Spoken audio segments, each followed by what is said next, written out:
Welcome back to the College Con Playoffs live in Columbus, Ohio from the Belong Arena studios here in the north side of the city. My whole shift with me proper. We started the season off with 200-plus schools here, brother.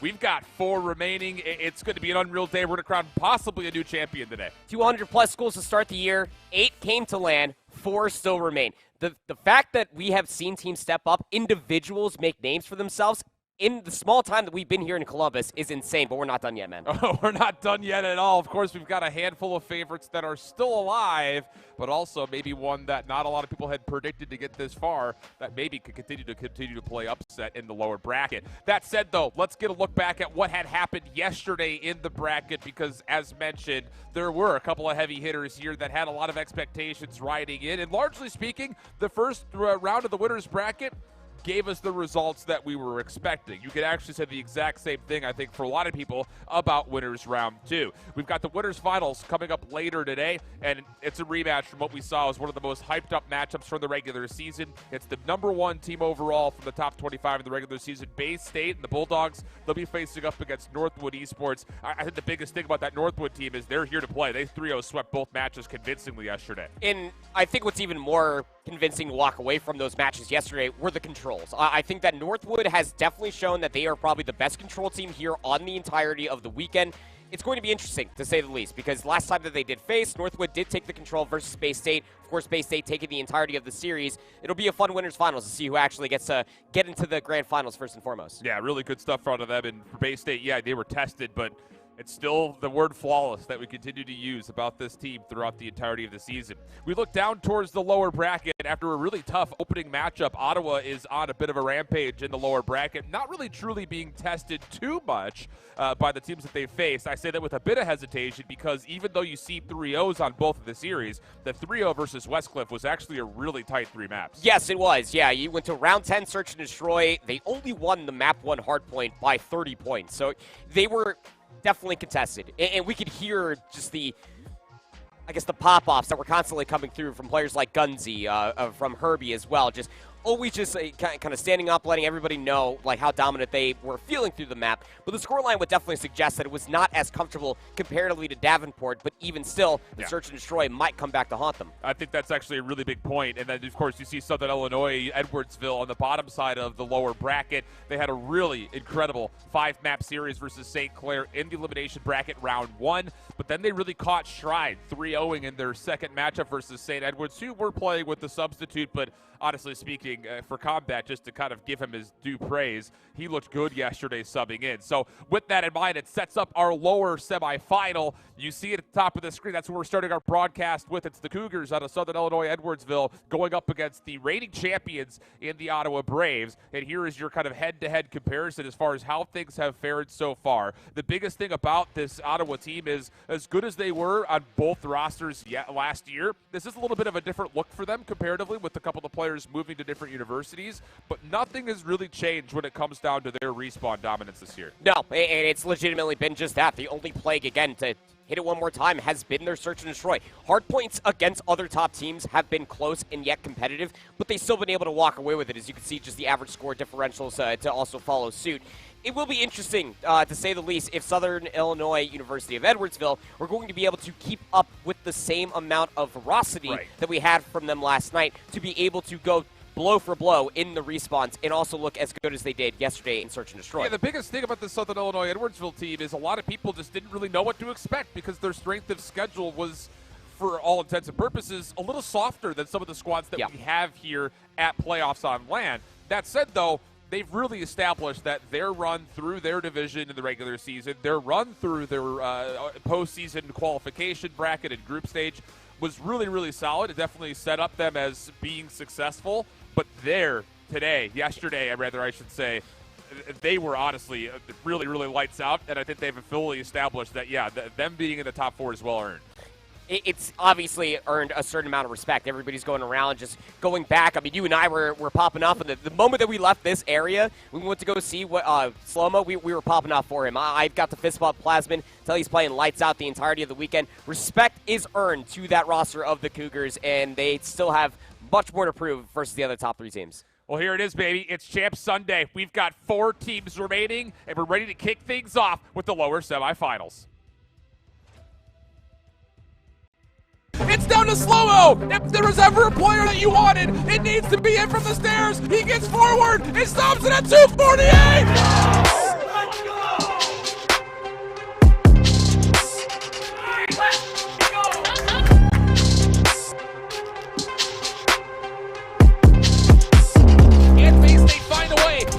Numbers and maybe use the clock as their biggest ally. Phantoms for 3 in a row.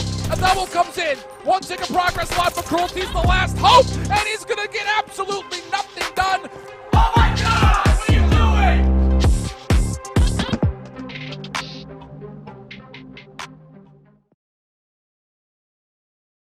It's 2 heavy-hitting favorites, a reigning champion, and possibly a bit of a Cinderella story remaining here for us. And I cannot tell you enough how exciting it is to get into this first matchup. Of course, the biggest thing yesterday with the Elite Qualifiers happening, there was a little bit of a, hey, gentleman's agreement kind of handshaking. Let's just make sure everyone is able to play with the right amount of time to kind of get themselves set up where it's not we're rushing back and forth between series. That said, even though SIUE have agreed to move the match, which was supposed to be yesterday to this morning, Ottawa's actually still going to honor the substitute. Lightning will be playing to kick off this opening matchup. Yeah, so Herbie will not be stepping in for Ottawa. Lightning will be taking their place. And again, you just got to give mad props to SIUE. Again, the competitive integrity to want to face against their full 4, but still the honors go. There's just firm handshakes all around. Yeah. It's going to be interesting to see how Lightning does fit into the mold. Obviously, Lightning is pretty darn good when it comes down to this type of generator, this type of game. Has definitely not skipped a beat when it comes down to watching Ottawa play throughout the entirety of the year.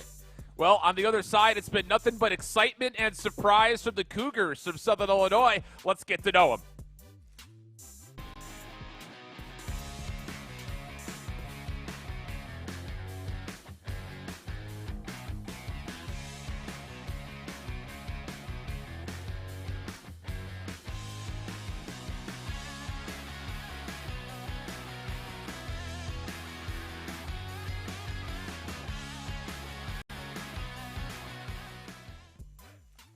Went out on Twitter yesterday, and I had to say, Slow-Mo was my unofficial POG-U player of the day. He looked unbelievable, and a big key reason why the Southern Illinois team was not just good throughout the day, but also put together some pretty immaculate comebacks when they were playing up against St. Clair. Yeah, I mean, you go back and you rewatch some of those series that were being played out by SIUE yesterday, and Slow-Mo easily had, to quote you, is the POG-U moments. But Plasmin has been much more of the anchor, has been the consistent player, setting up a lot of these explosive opportunities for Slow-Mo to be able to get away with their flanking ways and being able to find those very crucial 3 pieces to be able to break hard points, sustain within a hill, and also throughout their search and destroy. And looking at their overall hard point statistics, I mean, it really has been dominance when it comes to the respawn game modes. Not just hard point, but also their control has been pretty darn good. The biggest weakness for the Southern Illinois team going into this weekend, I think for both of us, we were looking at what their search and destroy was going to be. And honestly speaking, I feel like they have kind of built out a more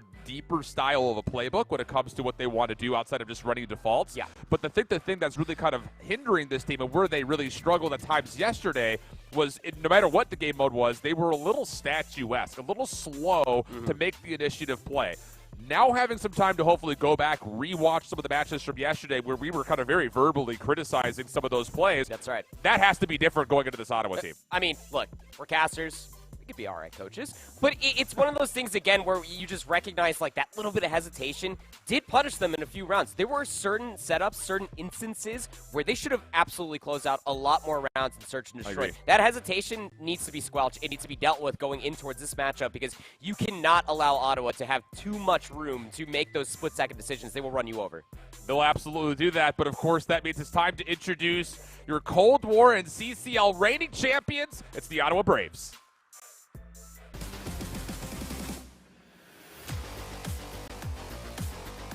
120 seconds. It's probably over at this point. Second hill, Cruelty on a 6-3. Game starting to break away. Ottawa, A couple more seconds to hold on, and Ethan is ripping them apart. Ramos, Fox goes through. The information could be there. Waits for the second snap. A flawless breakup. They're stacking the A side. Already have a ticket. Gunsy is tearing up your spawns. win on this hill, and they can definitely try to trap. Ottawa looking to turn this around. Nice double kill on the Beast and slides around for 3. Oh, Harvey! As we had mentioned at the top of the broadcast, introducing this match, of course, with the reschedule coming through, Ottawa is still honoring the substitution that would have taken place last night. So Lightning will be in the mix. And you had already kind of mentioned, hey, this is not just it's a sub. It's going to be a weaker Ottawa team. Lightning's still absolutely individually incredible. And when you match them up with Gunsy, Cruelty, and Ethan Giudice, there really aren't any better challenger stories that have been out there over the course of the last 3 years. That's so true. Lightning has always been hanging by, just always keeping their gun skill up, always making sure that they are ready when it is that call to play the game again. Has always been sitting on the sidelines, watching this team scrim, play things out, and putting themselves in the best possible position to find themselves here on LAN. And this thing for the Ottawa team, and we talked about this, I said this a lot yesterday, it really does feel like search and destroy. Whoever's the best at that game mode this weekend is likely going to win this event. And for a team like Ottawa, they do have a lot of prevalence when it comes down to what they could do in the search and destroy, but their win differential when it comes to average score that they've allowed, they have been nothing short of, honestly speaking, untouched when it comes to their hard point, especially on the weekend so far. Their speed and play style identity, it really does force you to have to respond to them more often than not. It does, yeah. It's that commanding respect that Ottawa do play with, because you know who's going to be on the opposite side of the table. You do have some, well, be quite frank with it, is some very notable challengers players. And you have to be able to respect that if you are SIUE going into this matchup, but you cannot be deterred. You have to almost match that pace, and if you cannot match it, you cannot match the gun skill, then that's when Ottawa start running away with all of their respawns that you do end up seeing with a whopping 121 differential. That's insane. Well, let's take a look to see what this best-of-5 map series set will be for our lower semifinals. And as it starts to come across the screen, honestly speaking, my first reaction here, Andy, is that this is actually a pretty favorable map set towards SIUE. When we were talking about them versus St. Clair and them playing up against St. Edwards at the end of yesterday, they really were catching stride, and in particular on the Bocage Hardpoint, they did look really good when it comes to proactivity on a map like Bocage Hardpoint. On top of that, the Berlin Search and Destroy, that's a map that they did have for a map 5 versus St. Clair, and they looked great there. So as far as these first two maps are concerned, I think if you're the Cougars, you feel good about how the veto process went. Absolutely got to be feeling ecstatic with how these maps did come to play out. Now, obviously, when you're looking at the opposite side of the booth, you do have Ottawa over there. Their map pool has to be rather diverse given how much time they have spent in a multitude of Call of Duties. You would hope that those individuals should feel pretty darn comfortable. But the cohesion and the teamwork for SIUE, I think that that's what's going to kind of propel them ahead of the competition, especially when you are considering that map 2 search and destroy for Berlin. They were clinical on that map, or that map 5 yesterday versus St. Clair. They were just running circles around them constantly, finding themselves even being first blooded, being able to group back up together, making those split-second decisions in the search and destroy is what ended up giving them that W yesterday versus the Saints. And then the triple Tuscan at the end, there was actually a couple of different series yesterday that had 3 Tuscans built into it in some form. A lot of it was back-to-back-to-back. So we'll see, because for Ottawa, they did actually drop that map when they had played in the winter bracket. When it comes to the hard point, talking about that for map number 4 overall. Again, statistics and speculations aside, it really does feel like whoever shows up at the day is going to have the ability to possibly either raise the trophy again if you're Ottawa, or become a new champion here with the other 3 teams that are in the mix. I just still think that as far as SIUE is concerned, I think there was probably a part of you that's like, man, I really wish we could have played this match last night, because you were riding off of some really hot momentum, and the adaptability that they were putting together was really, really precise. So have you been able to kind of keep that going forward and maybe just enhance it by doing a little bit of film studying, not just on maybe some of your own mistakes, but more importantly with this map set, looking back to what Ottawa struggled with when they played in the upper bracket yesterday. And then try to replicate that, like how Bay State found a lot of value, or even Westcliff yesterday in those close maps as well. How did they ended up finding what value was being looked at from what little VOD that was offered from it all? And you would assume that probably that's what ended up happening, walking away, knowing that the reschedule was going to be happening. There's no excuses at that point. You have this much time to prep for this very crucial matchup down here in the lower side of things. It's just going to be interesting, again, to see how hot this SIUE team does come out, because yesterday they were playing with fire. They could not be stopped in certain moments of time. You know that the prep work will obviously be there individually, mechanically, I would say, for Ottawa. You just hope that that macro level, again, is a step above the rest of what Ottawa's bringing to the table as well. That has to be the expectation, especially with the fully fleshed out roster that does boast a lot of challengers experience and success. And with that, of course, we need to highlight our star student coming out of Ottawa, none other than taking a look at Gunsy, who's been all over the place, not just in-game, but also popping off of his setup, making sure he's looking at you on the other side of the computers, because he was all over Westcliff yesterday when they were making their lower bracket run. It legitimately, the moment the map ended, Gunsy headset off, letting everybody know how he felt about it. Did not play last year, of course. This is his first year in CCL, getting his education at Ottawa University. Yeah, I think that Savvy is definitely going to be bringing a continuous amount of talking points when it comes down to this Ottawa roster, is boasting a 1.44 overall KD at this LAN with a total of 71% non-traded kills throughout every single game mode. You could sit there and talk about how much pressure, how much presence on the map Gunsy does bring for this team. That's why we use the word untouchable. When you bring up statistics and numbers like that as an individual, replicate those in some form across the other three, and the whole team ends up becoming one of the major threats in the College COD season, let alone here on LAN. Again, we want to get big shout-outs to Belong for allowing us to get here and helping work out how exactly logistics are going to work. The venue has been incredible. The players have really enjoyed their time so far. Of course, this was the venue that was used for the CDL Pro-Am, and it was kind of a no-brainer to try to bring it back to here for the CCL LAN Playoffs. But of course, with that, we also want to take a moment to shout out the Nelnet Bank, who they'll be giving away $1,000 to one of you in chat throughout the day. So make sure you keep an eye on those prompts to get entered in towards that $1,000 giveaway. And of course, esports.gg. If you haven't already taken a look with Defuse's new pickup, you're going to want to get familiar with defuse.gg, whether it's looking for extra coverage on top of what's happening behind the scenes here or with your favorite esport. You can find it all on esports.gg. And of course, our final shout out to Fandom, who's helping us not only kind of keep track of everything that's been happening throughout the College COD regular season, but they'll also have a little bit of fun trivia set up for you guys as we get throughout the day. So big shout outs to them for helping power this. And of course, eFuse, one of the biggest providers when it comes to the CCL overall for the entirety of the year. It's not a one-man band over here. We are a conglomerate over here in the CCL. It's just so crazy to think where we were back in Season 0, where we are right now, culminating on LAN. It's really, really awesome to be able to see just the overall progression for the league itself, to be able to find ourselves here for a very crucial top 4 situation. Well, our due diligence is done. Let's load on into the cage. Bocage map number 1, lower semifinals. We've got 4 schools remaining. And it's SIU Edwardsville playing up against the Ottawa Braves, your reigning CCL champs, looking to find a way to not just to get into the lower finals, but maybe try to find a way to defend their overall championship if they could get back into the Grands. We'll see if it all unfolds. Again, I do believe that for the Cougars, you'll be really happy about the map set that got picked here for this best of 5. But can you start things off on the right foot and continue momentum from yesterday? We're about to find out.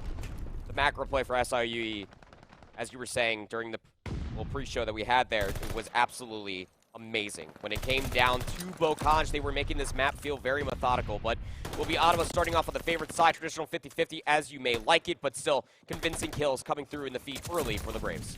Flomo just trying to finesse work around this interior of the courtyard. Not quite working out for too much, as Ottawa is actually building some significant time here on P1, while also retaining the favored side of the map as we look towards the tank side field.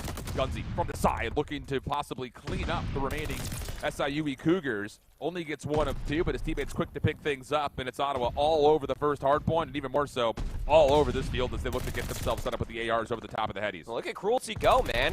Comparatively to, statistically yesterday, was the slowest player. Finds himself on a 6-3 to start things off. Can't find kill number 7. That's a big kill, whether Mythic was aware of it or not. Cruelty was getting himself 1 kill away from that glide bomb. Still not enough, though, for SIUE to be able to break this hardpoint from the front, because you're constantly having players cycle out. Lighting off screen is able to find at least 1. Now you're just hoping that these picks come through. That's going to work out for an opportunity to hit in from the front. Still need to do some work to push these spawns around if you're SIUE. As Ottawa tries to come in through the barn side. A couple of SMGs are already in a good position here for SIU to kind of delay this a little bit longer. Plasma, the last one to be left alive, is at least able to help confirm a trade for his teammates as the hardpoint goes neutral for a bit. But from the front, it's not bad, but I think for a lot of people that are looking at SIUE, it might not be good enough as Ottawa gets right back in after they have the proximal spawns. It's still 15 seconds. You can absolutely still battle over this. You can see Mythic just trying to keep the hardpoint contested for the time being while their teammates were trying to search for barn control. And to be fair, Slow-Mo so in here trying to find a couple of exits. They will be scouted out. Now you got to take a look at that rotation. Ottawa through the first 2 hard points, able to put up about 60 points to just the 10 of SIUE. They went all in to be able to try to play for this backside of Grandma's, but unbeknownst to them, probably going to come around sometime soon. They lost the spawns. Yeah, the problem about this here for SIUE is that you do actually have a couple of Braves members who are kind of watching the exterior, just making sure that, hey, if you want to bunker up beside the hard point, that's fine. As we start to pick away at you, you're going to have a hard time getting back in. So Ottawa from the favored side do get the break they were looking for. 72-17 the current score. Mythic looking to work his way, maybe even force his way back into the more appropriate word to use. Keeps his life. A little bit of help from Slow-Mo on the play. D-Day also watching over the top side, but again, this is okay. It's just not good enough if you're SIUE at the moment. And you hope that good enough does come through sometime soon in this first set of hard points. If it's over by 4 or 5, one of those hard points need to be decent for SIUE because they have only put on about 25 points, still counting up. They find the exit kill, sure, but with 8 seconds remaining, Ottawa Braves, with that leader's advantage, they're quite content with this. Just set themselves up in the middle of the map, try to get some exits ahead of the rotation for 4. Well, the exits are actually favoring the side of Southern Illinois Edwardsville. Even more so is Slow-Mo, who's had a really kind of uncharacteristically slow start, gets around the backside. This is going to flip the spawns around. Best look here for the Cougars to try to get a favorable hard point set in, but no, just not quite reading the play as it was starting to unfold for Ottawa. 3 straight kills come in, and it's the Braves who automatically get the break and also reflip the spawns. Such a difficult hard point to be able to keep in your favor. Nice opening engagements will come through, at least for SIUE. They're actually collapsing on the entirety of the barn, but they can't get themselves in a situation to be able to fully flood on the backside of 10. Still 28 seconds to battle over, and Ottawa Braves are still winning the majority of the gunfights. Yeah, I just need to see a little bit more of this individual finesse coming out of SIUE. Or just individual awareness, I think, is probably the biggest thing. This kind of feels more like their start versus St. Clair, more so than it does versus their play that they had versus St. Edwards at the end of the day yesterday. So you need to start heating up. Need to end. Big gunfight win versus Mythic as the scrap time is looking almost all but guaranteed for Ottawa. A little bit of a breakup for SIUE as they look to finesse the exit. But the problem about this is now you're low on numbers as you look to rotate back over towards River. The spawns once again going to be controlled by Ottawa. So even though the Cougars are in first, once again, it's the Braves with a better setup when it comes to trying to be able to re-break this. Fighting is going to come around the L side. You need this to be a stronghold if you are SIUE. To your point, D-Day does well to find the first off, but Slow-Mo can't even find that kill over by L. Very uncharacteristically, comparatively to what we saw from Slow yesterday. It's only at 6 and 14 on a map like Bokaj. He was electric when it came down to this map mode combination. Was flying, and everybody was winning the majority of the gunfights, but it could just be just the pacing. I mean, Cruelty, again, 15 and 8 as the main AR for this Ottawa squad. It's just anchoring things out while everybody else is just running around rapidly. You know, the other thing, for what it's worth, too, is the fact that you have D-Day and Plasma that are running this kind of, I like to call it the Atlanta phase double AR setup. Sure. And the problem about it is Mythic and Slow-Mo just cannot get anything going with the MP40s. And that's kind of the more key to success when you look at this kind of compositional meta where it comes to running a 2-2 split, is the ARs are only successful if the SMGs are finessing in the close quarters. And at the moment, we're just not really getting too much of that from the side of Southern Illinois. So we rotate back over to Courtyard. Ottawa enjoying about an 80-point lead at the moment. But at the same time, SIUE have their best look to try to get the preferred side of the map working for the left. Problem about it is the kills just once again are not there close enough. Yeah, I mean, Lightning even making the play from behind, you almost thought that that was going to be enough to be able to flip out the spawns. But if you're Ottawa, you don't care about that right now. You are battling this from the front. If you are getting a good chunk of time off P1, SIUE cannot allow this much time to go into the bank of Ottawa. They need to make something happen right now. And it might just have to be out of Plasmid on 5 in a row. Maybe earning a glide bomb to give yourself an extra resource to make this comeback happen. There's number 6. Has to pick up the back. Cruelty will cross. Shot's not quite able to connect, and that'll be enough for Plasmid to say, I need a little bit of help. As I look to get this final elimination, there's the 1v1. No! Lightning quick got the side door. Will shut down the potential glide bomb. And SIUE, at that exact same moment as the hard point opens, will see themselves being contested in the back towards 10. Yep, already able to make the route happen. Lightning finding that crucial kill. You even saw when Plasma was playing on this very rooftop that D-Day is sitting on. Already being contested in towards the back. Nice little turnaround and take down Cruelty in the back. You still have Ethan back there. Should be more than aware of this if they are counting nameplates and looking for numbers. Even more so than that, they are doing a decent enough job at making sure that they maintain barn control. Mythic for 3 in the feed. Will actually get himself a full 4-man feed now on a 5 spree. Maybe Mythic is the one to step up to the plate to help out Plasmid. Pretty solid read here on where Ottawa's coming from. You see that by the pre-fire. The awareness is definitely here, but Mythic needs to get this regen off. Good help from D-Day. Now it's not a Mythic looking for kill number 6, but no, it's D-Day who beats him to the punch. And as there's a final 1v1 for scrap time, it's D-Day who finds himself on a killing spree just like that, but turns his back to Gunzi. And that will be the end of another potential streak, just barely missed out. And, well, from bad to worse, SIUE also missed out on the opportunity to get the scrap time here at 2. So they're not just missing out on score, they're also going to be really late to get back over to house. Yeah, it's very, very long rotation from the backside of Tana all the way over towards Grandma's because Gunzi finessed for the scrap time. Those close spawns, 4-3, were still intact for the Braves. Now it's just about whittling it out, see where SIUE are coming from. Mythic does well to at least find 2. Slow-mo there for the 3rd, starting to heat things up ever so slightly, but the finesse game for the Braves have just been at an all-time high. SIUE, they need to push through. They need to be able to use what numbers they possibly can find for themselves to get through the backside of Grandma's and really lay on the pressure. Yeah, it's just, at the moment, it feels like for all of the decent moments we're seeing SIUE, they're not able to take it the next step forward. Yeah. At this moment, they're kind of just using it as a prime example. SIUE from the front, they get the break that they're looking for. You get a lot of good participation on your SMGs.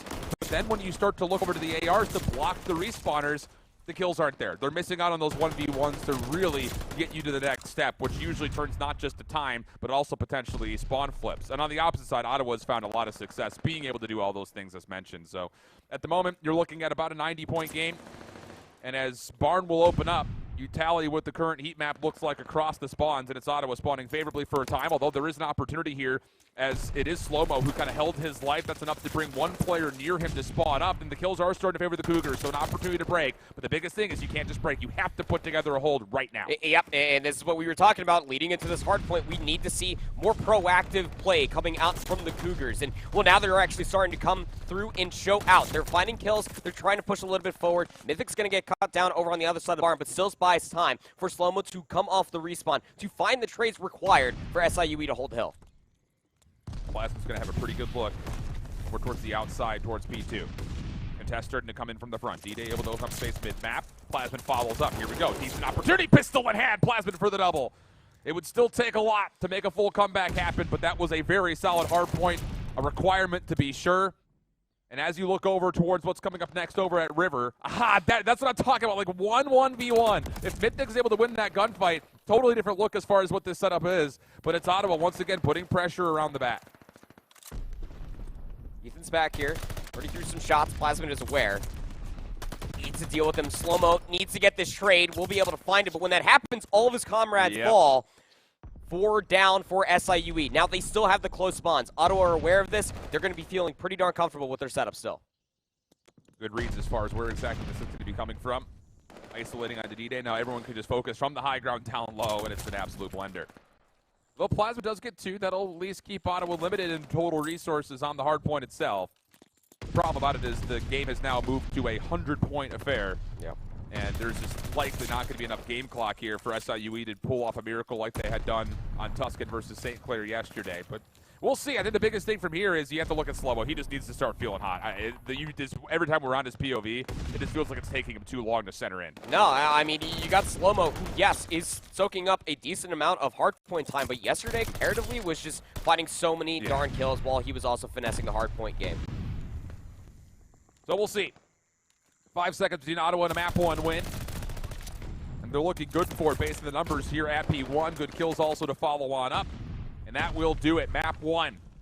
A pretty decent start, I would say, in some regard, but for Ottawa, largely uncontested in the second rotation in particular, where they start to get to that 200-point mark. I mean, even when they were threatening to get over 70 points, like, you could just see the pace differential. I mean, specifically, just in between, I would probably say, like, your star SMG players, right? I mean, even for Gunzi's sake, for 21 non-traded kills was just a problem. He was a nuisance, absolutely. Always trying to contest from the front, always finding these avenues, these opportunities to be able to shoot players in the side and toward the back. We didn't get that from Slow-Mo in that Bocage. And, you know, that's what I was a little bit worried about coming into today after Southern Illinois, you know, got jolted awake in map number 1 versus St. Clair yesterday in their first elimination bracket matchup. Put together about an 80-point comeback to win by 2.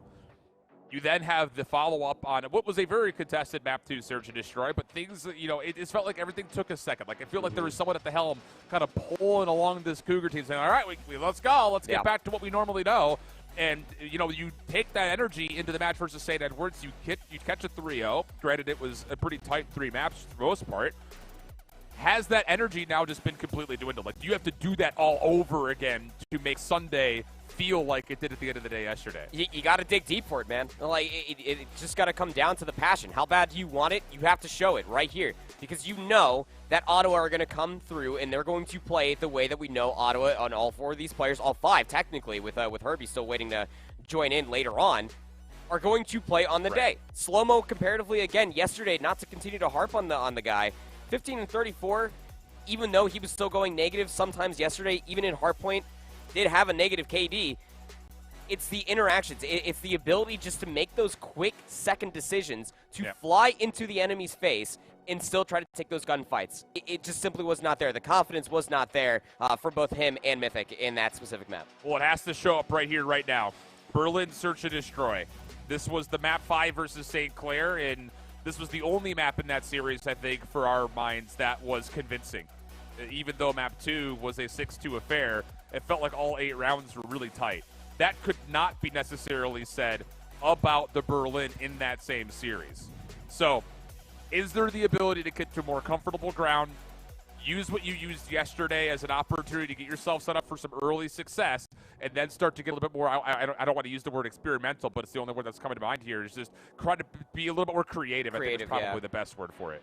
Yeah, I think that has to be there, right? You come out, you use your playbook, and then you try to read the tendencies of what Ottawa are going to try to bring to the table. Because, to be completely frank, although boasting a still stellar S&D differential, Search and Destroy is not the greatest for Ottawa. Their synergy is not there. Again, that's what needs to be showed out here for SIUE. Their synergy needs to be at an all-time high to be able to take this map. Well, looking at the head-to-head between 2 of the players that we're definitely keeping our eye on in this map, this is the statistics they've been able to pull in Search and Destroy on the weekend. Really good stuff out of E2M. It's one of those guys that, you know, you look back to what he was able to do during the Modern Warfare year. A lot of success was built, and a lot of it, honestly speaking, as I'm thinking back to kind of the things that he was doing, was in Search and Destroy in particular. He's just a really good verbal leader, it feels like, when it comes to creating calls and making sure you're getting the awareness and the intel that you need to be successful. And on the other side, as much as the statistics weren't exactly the greatest, you need to see Slow-Mo show up and start to get involved a little bit more regularly here into these individual rounds. Yeah, and I'm sure everybody at home is probably sitting there saying, like, oh, 0.78 KD, why are we even showing Slow on the screen? He has a 72% first blood percentage. If Slow-Mo gets in a first blood gunfight, 71% of the time he is winning it. And he was incredible yesterday against St. Edwards on the Bacage Search and Destroy as well, so have to find that favor. Opening nades for Ottawa, just trying to bait maybe some of the defense to stay a bit more planted over towards A. Now it's the stun focus over towards B. Good shots out of Mythic here. He's actually going to keep this Ottawa offense a bit at bay as he's able to connect on the cross. Oh, he's still going to slide on in. Lightning is going to go ahead and drop that rock. He's got Gunzi inside to help things out. Mythic's not going to be aware that there's going to be 2 players in here, but he's going to shoot through a couple windows, see if he can get any players to egregiously challenge. And you also see the shots coming out of D-Day, watching the cross through fire, that you will know that, okay, 1 player has fully exited. But is there the awareness that there is still somebody still inside? Well, all of a sudden, Ottawa's going to be tested on multiple fronts as a kill off the flank does come through. It's your first blood. 23 seconds left in the round.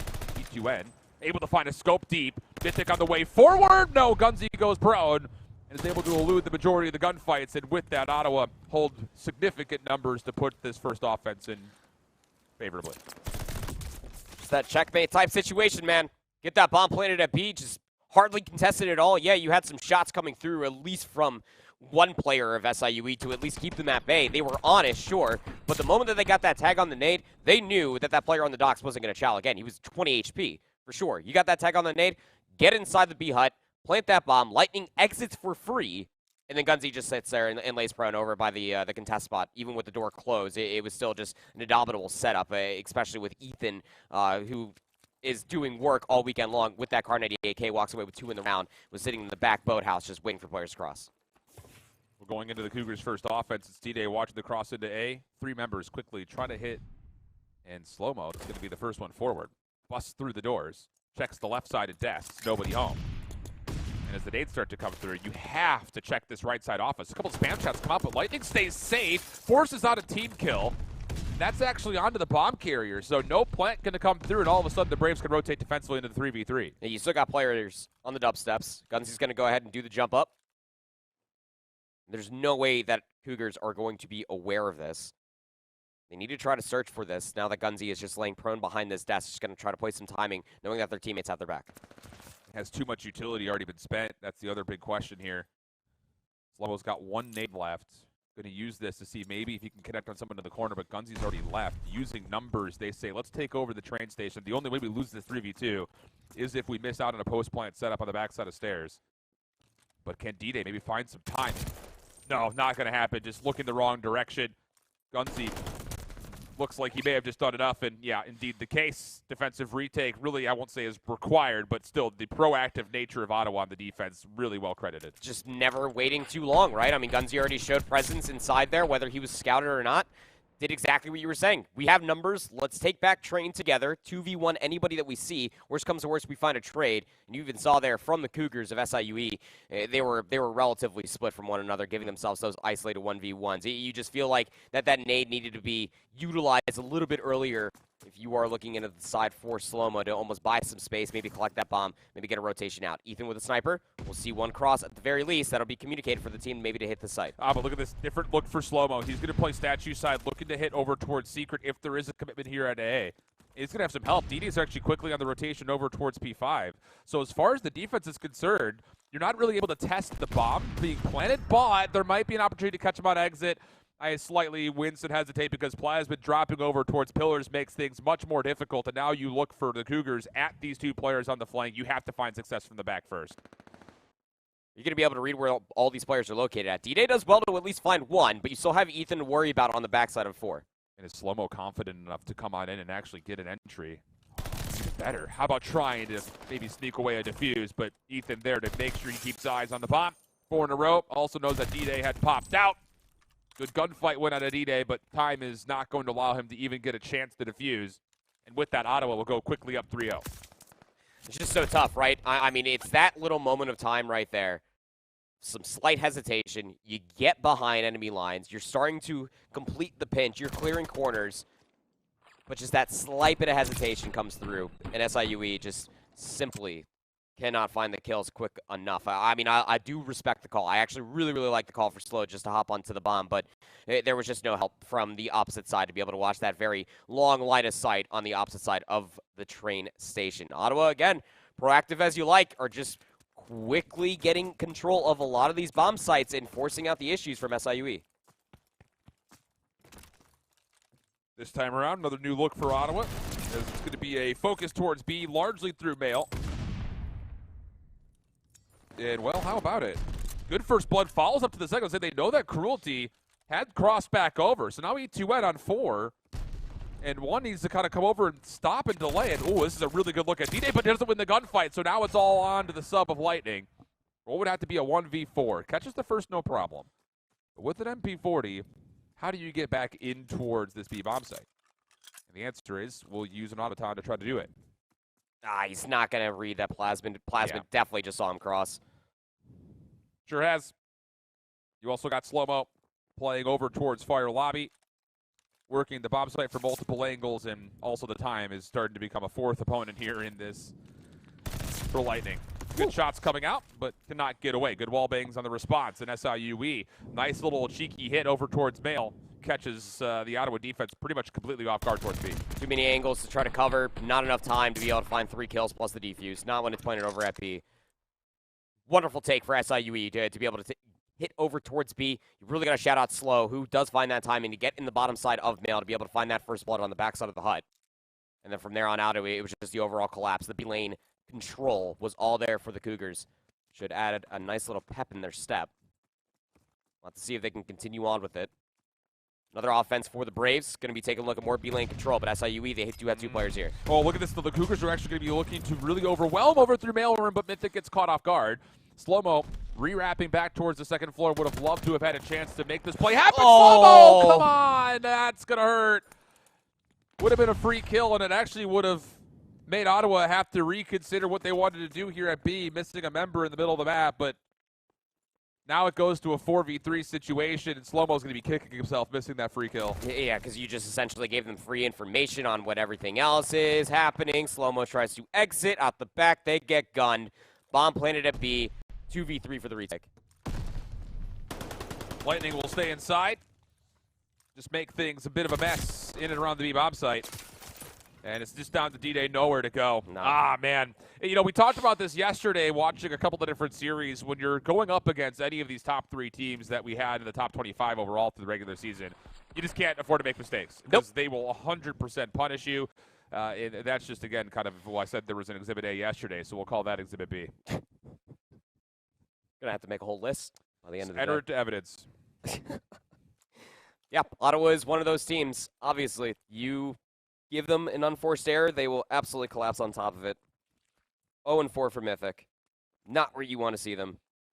It's going to be an AS&D hit. 4 players strong. Nobody's watching Cross North. Blind. Plasma just taking a couple of pot shots, though. May had caught a glimpse of Lightning. Yeah, sure has. Actually caught a pretty good piece of him. Regen comes out. Counter nades defensively to try to slow the hit. Mythic is already in. Oh, but he gets caught in a corner, and Lightning just tallies up another free first blood. Shots out of E2N are good as well to respond to Plasmid's initial trade. And with the bomb carrier once again down, it's a 3v2. Numbers still with the Braves. Bomb needs to be collected and planted. Slomo does well to at least find one. That'll even up numbers 2 apiece, but Gunzi is playing with a very fine angle inside of fire. We've seen Shotzi use that line of sight plenty of times. Bomb's going to get collected by D-Day. Spam shots coming through. Not comfortable enough position to be able to get that bomb down. And with all these shots that are actually coming out of Ottawa, SIUE are going to know exactly what they're looking at here as they commit one way or the other to either taking a gunfight or playing for a plant. Gunzi on the reposition. Slow-mo trying to watch the flank close, and oh boy. He's actually not going to see Gunzi jump through. And so now it's just on to Slow-mo for the 1v2. He gives away his position, and he can't finish the kill on a Cruelty either. It's just, that's a tough one. It's just so close. It's just like that one kill that could have came through over by the B lane tank. It's so close, yet you miss that one bullet versus any one of these 4 players. They will absolutely smoke you. It's just frustrating. Because we have seen SIUE truly at their peak, but something needs to happen. Yeah.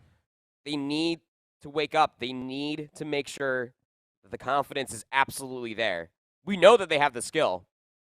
It's just whether or not that can actually come into fruition to be able to win so many rounds in a row on a Berlin search and destroy, because Ottawa are just absolutely having their way with all these timings and gunfights. Absolutely the case. Different look here for Ottawa, up 4 rounds, full stack through mid, trying to catch somebody off over towards fire. It's Cruelty for first blood over towards the B-side streets. Response, though, is Slow-mo is actually playing down low towards Statue. He avoids the line of sight from E2N completely, but there's just not enough advantages to work with, it feels like, for SIUE. Every single first sight, it feels like it's just Ottawa either finding quick trades or just winning the opening first bloods and then just never giving away advantages after that. We're into a 2v2. Cruelty's got to beat on the Plasmid. 1v1 comes out. Plasmid firing back, but it's just not quite good enough as Cruelty secures his 3rd in a row. 1v2. Stay alive in the search for D-Day.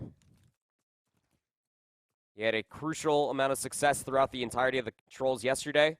Needs to make it happen in the search and destroy. Bomb's going to get collected by Ethan. He's going to move his way over towards B. The biggest issue is that, D-Day, he's going to get scouted. Cruelty has the beat on it, and the rotation is going to get called out as well. E2N likely just going to play over towards the docks, knowing he's got help over the middle.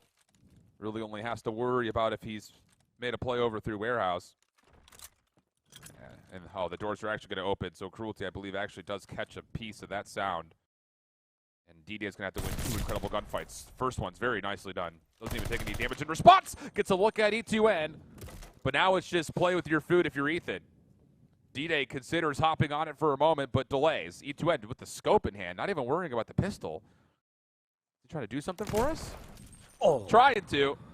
Not quite going to connect. We respect it. Okay, golf clap for E2N. Try to give us something to pop off about. But there is going to be an extension of this map as SIUE secure the defuse. You even see him in his player camera. He's smiling about it. He's having a good time. He's having a good time. 2nd round, at least on the board there. These are some really good shots that D-Day put on to Cruelty up top in fire. Crucial as you like it. Needs to be the start of something. You can see Slow-mo talking it away. Trying to make sure that this team finds some semblance of success on this offensive go of things. That was the other round that they did win. Wasn't offense. It was a B push, and it was mostly focused inside of Mail for that first blood out of Slow-mo themselves. Seems to be a little bit more of a stationary call here. See if they can catch any Brave members. Try to take an egregious challenge, but they're playing very, very passively themselves. Not giving away any information, though, off of these first defensive nades. That's the bit of good news here. So as far as SIU is concerned, created a little bit of doubt and maybe a bit of confusion, but D-Day, who had a really good look for potential first blood at a Cruelty, does get pushed off the angle, and things will once again reset. And as that reset happens, it's Lightning who actually takes the first proactive measure forward, and if he stays alive through slow-mo, things could get interesting, but no, D-Day is able to track it down, and actually Guns is going to actually just take his place immediately. And I don't think if you're SIU, you would expect this second player to be this far push forward. There's no reason to try to over-challenge, though, if you are Gunsy. Timing to the left, bomb carry Mythic slips all the way through. But Gunsy will still find one in the back over for D-Day. And now if you're the bomb carrier of Mythic, you got the confirmation that Slow-Mo is already pushed past A. You want this bomb to go down now so you can extend the round, and now you become activated. However, SIUE plants for train station side. This is not set up for Slow-Mo. So Mythic has to be the first point of contact, and he likely needs to go 1-for-1 here. Cruelty checking to see if he can catch someone on a mid-cross. Now the focus happens to be over towards where the post point normally is. Slow-Mo reveals his position off of the delayed flank. And as the stun connects on the Gunsy, the information is there, and a group double comes out of Slow-Mo. All of a sudden, we find ourselves 5-3. That was so wonderfully played. Slow-Mo found the timing, got all the way past Arches, was up on that staircase for the upper courtyard for seemingly 25 seconds. And with all that being said, when Gunsy found that timing to be able to get in towards the back over inside a train station, he found one, immediately got traded. The collapse came through.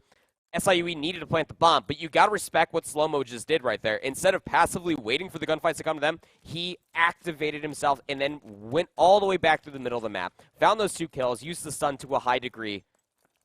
This is exactly what you want to see for SIUE to become activated. Braves now looking for a quick hit down towards pillars. They reveal where Plasmid's location is, and that's a quick follow-up as Lightning secures first blood once again. Slow-Mo still looking to play through the side alley, and this play is actually going to go unchecked largely, but this takes a little bit too long to find someone to shoot to. So as Cruelty turns this to a 4v2, the bomb gets planted, and Lightning, who's actually just going to create extra space in front of the bomb site itself, this is going to do more than that. Takes down Mythic, who has had what will be a very forgettable search and destroy in his mind, 0-7 overall. And it all rests with D-Day, who can't get out of mid. And Ottawa able to secure the search and destroy. Let's be honest, I think if E2 has got a pistol in hand, it's probably over maybe a little bit sooner, but regardless, still convincing nonetheless, 6-3. Yeah. Still a map 2 win. Map 1 also in the back pocket there for Ottawa. And yeah, I say what you will. Maybe Ethan kind of playing with their food a little bit. Could have had a pistol out. Probably could have closed it in that previous round, but nonetheless, you just really do feel like it was just a little bit of a late wake-up call. Kind of similar to what we saw from the map number 1 to Bocage, that SIUE were just a little bit late to the party. Again, Ottawa just, it's not that they were doing anything too cutesy. It's not that they were doing anything too crazy on the map. They were just playing just fundamental search and destroy, putting themselves in corners, playing out the timings, playing for the information, and being able to win the gunfights. Well, with that in mind, it's Ottawa in a very commanding position in the series. I mean, it's just one of our star student in Gunsy has been lights out from start to finish. Lightning, as mentioned, we were talking about it. You know, a lot of people had some opinions about the whole reschedule and all that, but for Ottawa, you've got a 5-man roster here. And that's absolutely showcased, not just from the opening Bocage hardpoint, but even more so here in the search and destroy. 10-5 for Lightning with also nearly 1,000 total damage. I mean, it's just impressive, again, like when you're thinking about the grander scheme of things, is that Lightning, yes, is the bench player for Ottawa. That doesn't mean that Lightning isn't bad by any stretch of the imagination. We know what Lightning does bring to the table, and to couple that along with a very confident core 3 of the Ottawa Braves roster, it's just nice to be able to see how comfortable Lightning is, just no matter the situation you put himself in, to be able to hit these timings, hit these routes, just fly through the map with an SMG. Like, it's like riding a bike for him. Well, it's the defending champs up to, we send things to our little halftime break, and we come back to what would have to be 3 Tuskens in a row for the Cougars of SIUE to continue this lower bracket run. We'll see if they can get things going and get the control right after this. Welcome back to Columbus, Ohio at the Belong Arenas, and of course, our first series here on Sunday on the CCL playoffs. SIUE currently find themselves down 0-2 to the reigning champions, the Ottawa Braves, and it's going to have to be 3 Tuskens in a row if the Cougars want to keep their lives around. Tusken control is a different belly of a beast, man. It's going to be very, very hard, very scary, I will say that much, when it comes down to trying to not only take a respawn, but a control nonetheless off this Braves roster. Well, at least a bit of good news here, looking over to Tusken, if you want to breathe a little bit of hopium towards the Cougars' direction. You know, the Tusken that they were able to put together versus St. Clair was the first 3 maps, and all of them were tremendously close. Not only did they win the Tusken control, that was also the hard point that they put together, that miraculous comeback at the last second. The Tusken search and destroy was a different affair, but we've got a long way to go before we can really consider that. First and foremost, though, kind of looking at the differences between both of these 2 teams in the control. As mentioned, our star student, Gunzi, he's just good everywhere, and that's to be expected, especially with the kind of historical reign that he's put together, being super competitive throughout the challenger scene. But on the opposite side, Plasmid was one of our star students yesterday, and he's done very, very well in the mode here this weekend. What really does scream out to me more than anything, specifically for Plasmid, is his non-traded kill percentage. It's resting at about 77%. Yes, it is a little bit more than what Gunzi has been bringing to the table.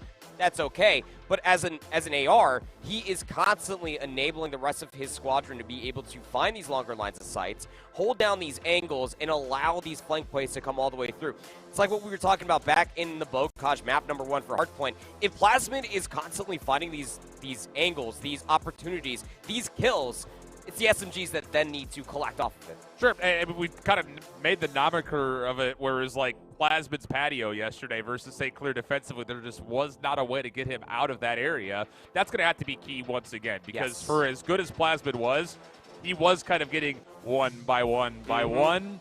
And, well, I don't expect that Ottawa's going to solo Chal and key areas like that. Well, depends. Probably not. They want to make it back to grand finals. Obviously, they want to make it past this round as comfortable as possible. We know that they obviously have the gun skill. It just comes down to the macro. Again, being able to transition over towards that B zone is very difficult. And we did see a lot of teams struggle with that yesterday, specifically for SIUE. But what they were able to showcase on this map mode combination was how adept they were at making sure that they knew when they did have the advantage state to be able to at least stack for at least 1 or 2 ticks.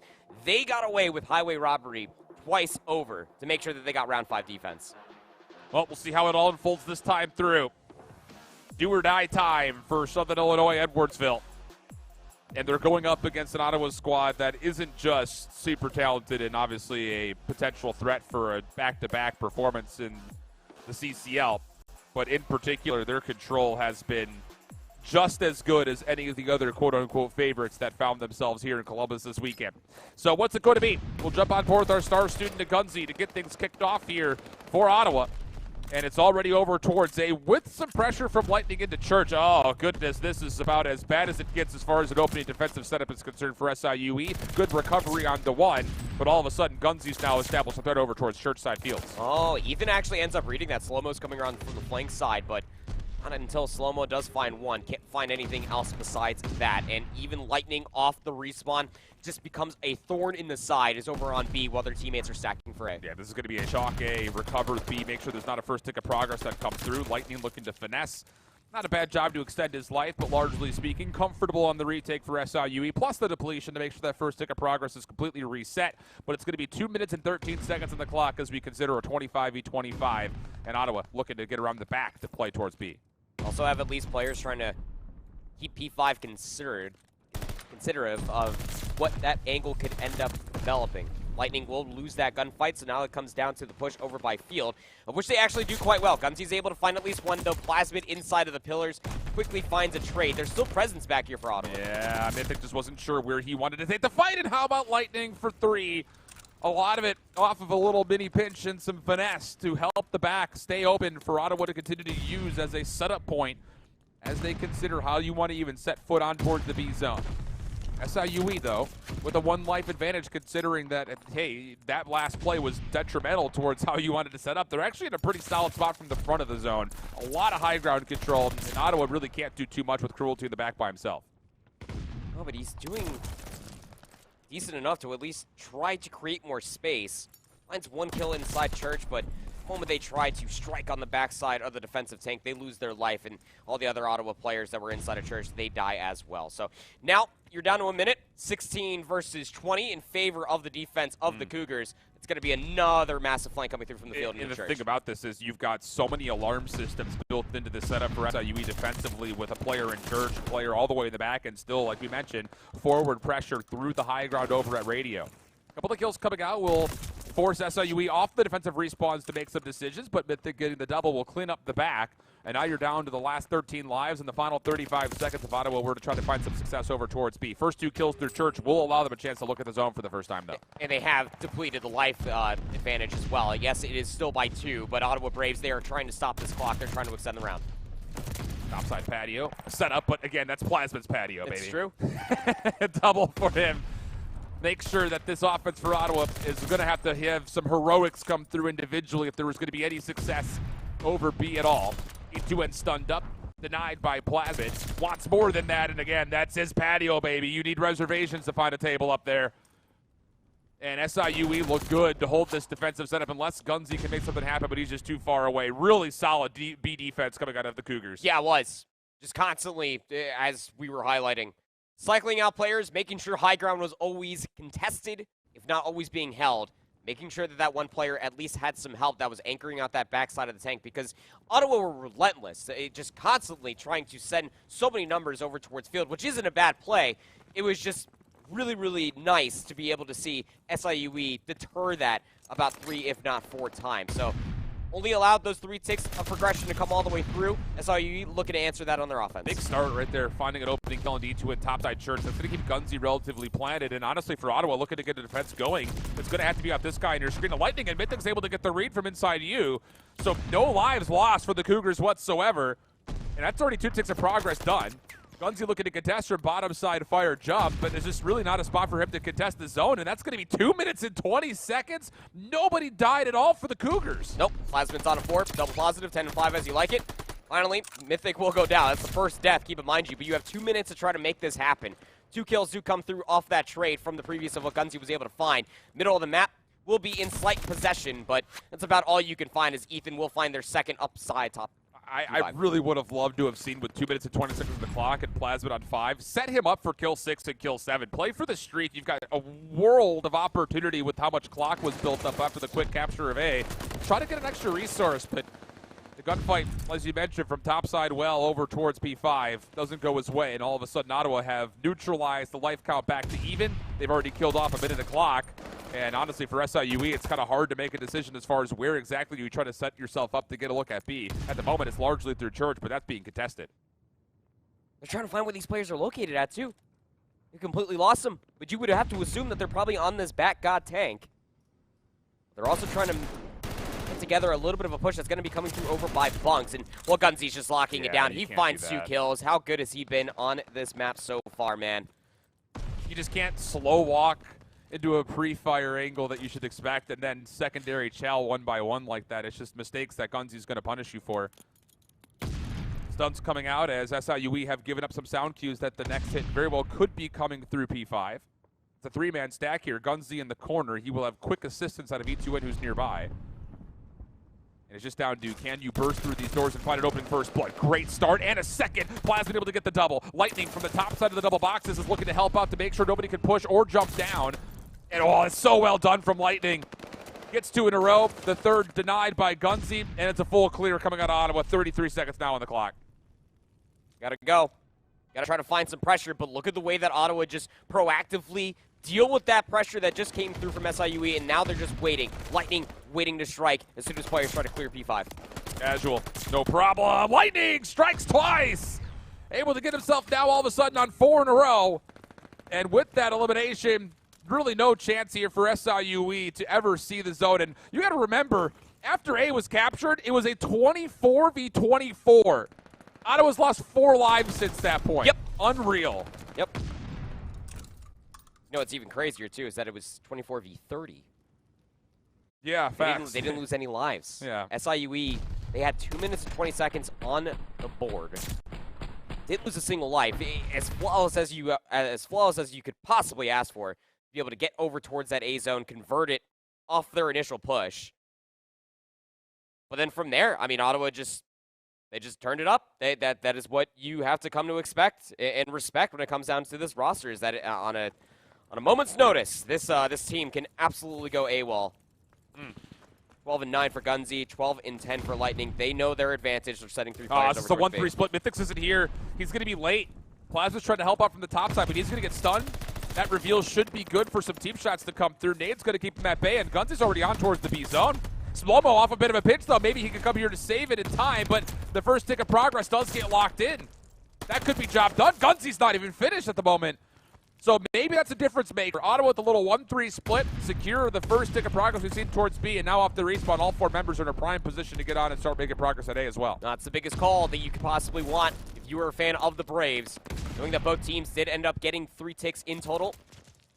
Now you need to be able to try to have an answer here if you are the Cougars. D-Day playing in the 1-for-1 corner. Underneath fire, does well to at least chow out to find the second. That'll stop progress over at A. Ah, well done. 4 in a row now for D-Day, using his teammates for a little bait and switch. That's going to deplete their second tick of progress at A. And now all of a sudden, you only have to kill 60 seconds off the clock. And the time it took to get the 1 tick at B may become a hindrance all of a sudden for the Braves. D-Day up top, just trying to find the right tool for the job, but it's Gunzi who takes down 2, almost getting a third. And with that, maybe an opportunity for the Cougars to still contest the save zone, especially as Mythic takes another elimination down from the back.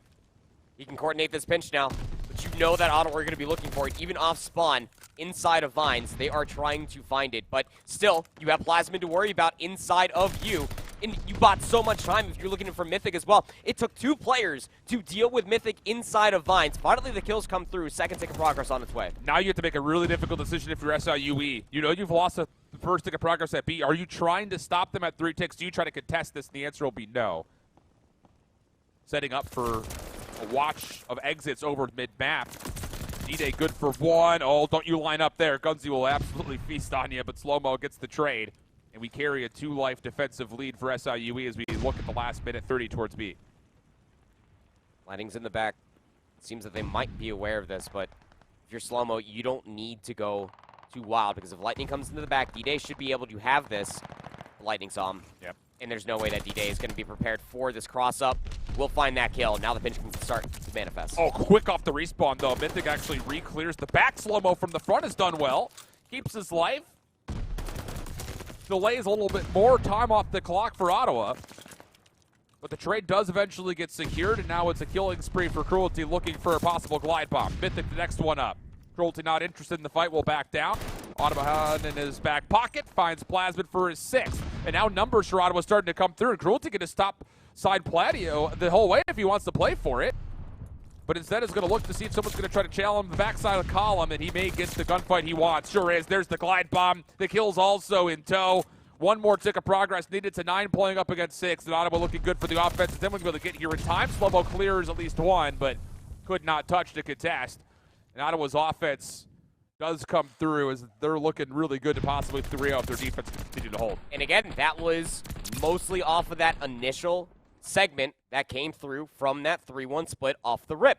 You get that first segment, that's great. It would have given you the advantage initially for P5, but getting that first segment early, basically calling the bluff that SIUE were trying to go for more middle of the map focus over towards A to deny the initial break-off, gives yourself that 1 more extra chance to be able to convert that B zone and to be able to take an offensive round. Now the pressure is truly on for SIUE. You have to not only just win an offensive round, you have to try your best to maybe even win a second, because you are down in segment progression. We'll see. SIUE, good kills. Coming to the middle of the map. It's actually going to open up an opportunity for Plasmid to get over to B and start to put some early pressure on it. Mythic topside Church trying to assist to keep the Ottawa defense thin, but it's just not quite working out. The kills come out for the Braves, and now defensively, they are pushing very far forward towards their spawn. Trying to bottleneck you. Got to be careful. Got to be able to find these kills. Even when you think that you're safe to get out from Vines, you also have Gunzi that's putting together a little bit of a flank coming out of Fire Alley. As patient as you'd like. Works out nicely. Gunzi 23 and 14. He was carrying a 1.7 coming into this map in control on LAN. And at the moment, he's got an opportunity to boost that number a little bit more as he gets the 4th. 1 more around the corner is Plasmid, but he knows that he can do nothing but just sit and wait. As with 35 seconds on the clock, SIUE, their numbers are actually all heading back over towards B. And if Plasmid could win a 1v1, maybe there's an opportunity to get progress on both sides at once. But as I bring it up, Gunzy wins now his 5th kill in a row. Ottawa very ready for this hit over towards the B site. Kills still coming through very convincingly. Leaving it all down to D-Day and Plasmid. 13 seconds on the clock. You have to have it right here, right now. Yep, this has to be the push. Got to be able to find these kills. Cruelty's just playing in corner. Help has arrived as well. First gunfight good for E2N. Now it's 3 seconds on the clock. Slow-mo just rushing right on forward. Takes one with him. D-Day also clears out patio position. An opportunity here. But you cannot step foot off of the zone. This is what we're worried about. You've got the glide bomb coming in. Gunzy also takes down Mythic on the opposite side. D-Day needs to jump over, but instead decides to play for patio. And Ottawa, really no problem throughout the series as they secure their 3-0 sweep. We'll be able to confirm that they are moving on into the bracket to face whoever loses winners finals. Yeah, that is the hardest part when you're thinking about it. I didn't want to fully bring it up, but I knew that it was about to be coming through, is that, hey, Austin still has that glide bomb, and he could call it in as he likes it. I mean, if you feel in the pressure that you might lose that defensive round, you can save it for the round 5, but they were set up for that B push anyway. They always had a player inside of radio, inside of bunks, always had a player at least trying to defend down in column as well. Just waiting for the go button, because Gunzy was a one-man wrecking crew when it came down to middle of the map pressure on that defensive round, while also taking a look at what they were able to do to stop that A-segment progression. Calm and casual for Ottawa to start off their day. As you mentioned, they're going to take on the lower matchup, depending on who loses in the winners finals between Bay State and Northwood. But looking back at the statistics, it's been pretty much the Gunzy show from start to finish on the weekend. That will continue to be the case. 26-14 overall, 19 of those eliminations non-traded, nearly 3K damage. Really, it's just every stat line turns them into more than just like a triple threat, so to speak, if you were to call it that. And on the opposite side, it just really never really felt like SIUE were able to continue what they found success with yesterday. Slow-mo just 13-20. He was a key X factor of why SIUE was so good versus St. Clair and even better versus St. Edwards. Not as much of a factor today. No, not really much at all. It's just tough, right? Because after the handful of matches that SIUE had to play yesterday after losing their initial to Northwood, they just became hot. People could not handle what the pressure was being brought from the Cougars. And it just was not showcased at all versus the Ottawa Braves, who make this a very quick and convincing 3-0. Yep.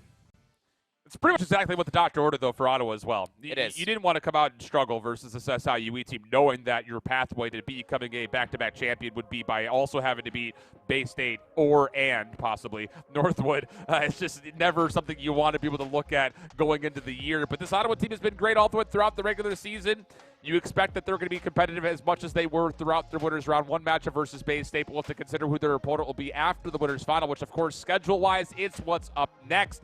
A massive congratulations still to the Cougars out of SIUE Edwardsville. A 4th place finish is really, really good considering that we had almost 200 full universities represented on the year. So big congratulations to them. Not the day that they wanted, but nothing to hang your head about. No. It's the same thing that we were essentially saying for St. Clair yesterday, right? But it kind of gets a little bit more extended when we're talking about it for this SIUE roster. Again, a team that we have not seen too much, keep in mind you, throughout the entirety of the regular season, kind of goes underneath the radar. We've always heard, Albert's always in my DMs asking if he wants a team with me anyway. And he keeps on telling me that this SIUE squad is the truth. It was nice to be able to meet the guys here on LAN, here in Columbus, to be able to get this top 4 finish. You should absolutely be elated with what you were able to do throughout the entirety of the year. It's impressive. 4th place is, with the amount of teams that we had this year, plus the amount of talent that we had here on LAN, is very, very impressive.